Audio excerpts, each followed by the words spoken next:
Former U.S. President Donald Trump has defended himself against a string of criminal investigations in an address to his supporters at his Mar-a-Lago residence in Florida.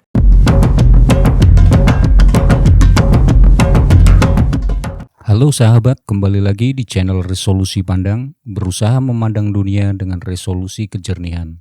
Semoga hari ini kalian dalam keadaan sehat walafiat ya, dan senantiasa dalam lindungan Allah Subhanahu wa Ta'ala. Amin.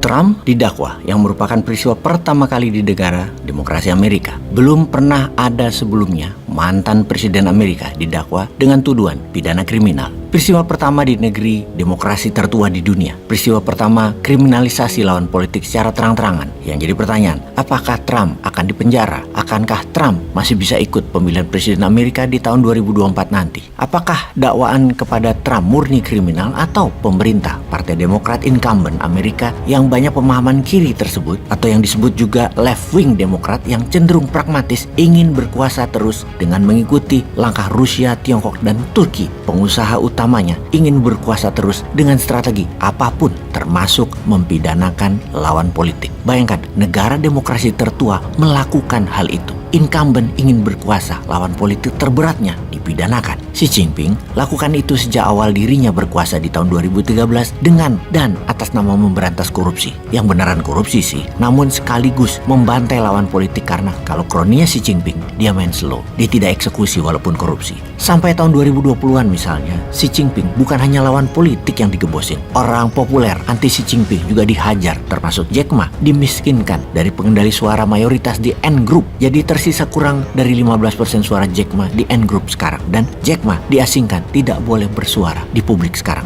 Erdogan 22 tahun berkuasa, sama saja memainkan lawan politiknya, dipidanakan. Dan jangan tanya Putin, selain lawan politiknya dipenjarakan, dia juga memperkaya lingkaran kekuasaannya dengan sebutan oligar. Seperti Soeharto melanggengkan 32 tahun kekuasaan dengan para konglomerat ciptaannya, melindungi dan mendanai kekuasaan lewat jalan informal jauh lebih efektif daripada lewat jalur anggaran. Nanti dibilang korupsi lagi atau salah kelola uang. Ada seratusan pengusaha ditaposkan, dijadikan konglomerat by design oleh sistem Pak Harto. Ya, jadi oligar itu hanya bisa terjadi kalau didukung penguasa. Demikian juga konglomerat dulu zaman Pak Harto. Intinya kalau Anda sekarang mau jadi konglomerat, mau jadi naga-naga, atau mau jadi oligar di sebuah negara, adalah jadikan orang yang Anda pilih ubah jadi otoritarian. Anda pasti jadi oligar, Anda pasti jadi naga, Anda pasti jadi konglomerat. Kembali ke zaman Orba-nya Pak Harto. Di bawah kendali Pak Harto, sisi politiknya dikendalikan penuh. Itulah otoritarian, di mana partai P3 atau PPP dan PDI emang ada, tapi hanya pelengkap demokrasi, digembosi habis. Tapi hal itu semua jangan dibawa-bawa ke Partai Demokrat yang lagi di PK sama Demokrat versi satunya, yang kalau menang PK yang satunya akan tarik dukungan ke Anies, sehingga Anies kurang suara untuk threshold. Jangan kalian bayangkan hal seperti itu. Tidak ada hal seperti itu di Indonesia. Itu fitnah. Indonesia itu negara demokrasi yang pemimpinnya sederhana, pemimpinnya baik, ngelola negaranya sukses, memberi contoh bahwa tidak akan menjabat selamanya. Jadi hal itu tidak mungkin dilakukan di negara Indonesia. Kalaupun ada formula E, dicarikan celah untuk mempidanakan Anies, itu juga bukan seperti Trump dipidanakan penguasa Partai Demokratnya Biden.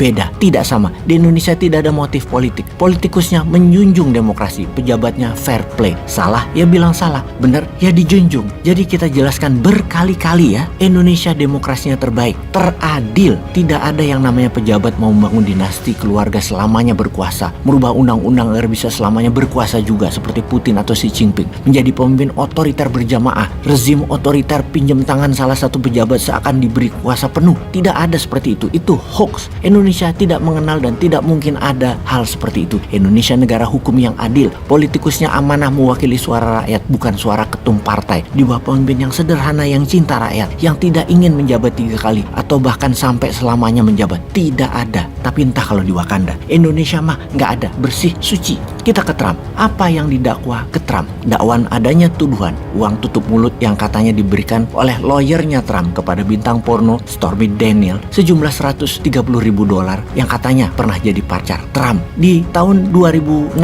tepatnya setelah Trump jadi front runner pemilihan presiden Amerika di tahun 2016, di mana kala itu kasusnya sebenarnya tidak ada, baru dibuka sekarang karena pengakuan lawyernya Trump akan adanya uang tutup mulut di tahun 2016. Yang jadi tuduhan adalah uang yang dibayarkan itu dari mana? Dari uang kampanye sumbangan orang atau dari uang pribadinya Trump? Jadi itu yang didakwakan. Uang untuk bayar tutup mulut tadi, uang dari mana? Karena secara hukum Amerika, uang tutup mulut itu hal biasa, tidak ada konsekuensi hukumnya. Sementara membayar hooker atau pelacur adalah masalah pribadi, bukan masalah pidana kriminal, di mana harusnya yang menuntut perkara seperti ini, ketidaksetiaan tentunya, ya adalah masalah domestik rumah tangga. Yang ada kasus hukum adalah dari mana sumber uang itu dipakai. Yang kalau uang hasil saweran kampanye, hal ini bisa jadi tindakan pidana. Peristiwa kenalannya dengan Stormy Daniels di tahun 2006, Daniels waktu itu berusia 27 tahun, Trump berusia 60 tahun, dan di tahun 2016 baru dibayar uang tutup mulut untuk tidak menceritakan ke publik mereka yang semua ini bagi Trump, dia tidak mengatakan dirinya melakukan semua itu adalah kriminal.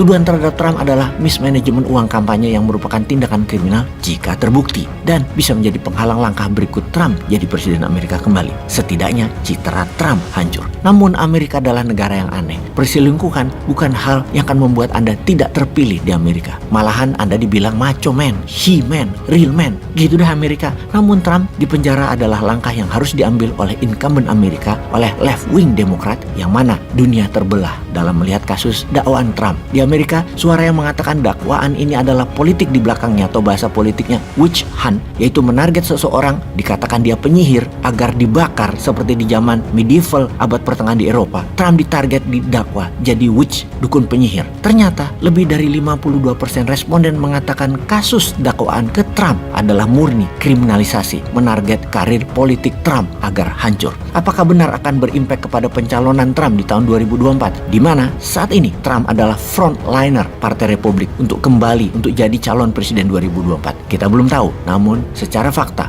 belum pernah penyelidikan akan dana kampanye di Amerika terbukti atau dinyatakan salah kelola keuangan dana kampanye. Sama seperti alur dana 349 triliun rupiah pasti tidak akan terbukti, senyap hilang sebentar lagi karena harus dibilang mustahil, yang tidak akan naik ke masalah kriminal yang ditangani Bareskrim. Jadi kalau dalam peristiwa Trump ini, jika ada kesamaan meniru fenomena sebuah negeri di Wakanda, maka Anda halu, hanya hoax informasi yang Anda terima. Cepat wudhu sana, sholat tobat atas prasangka buruk Anda kepada Wakanda ya, sholat sana.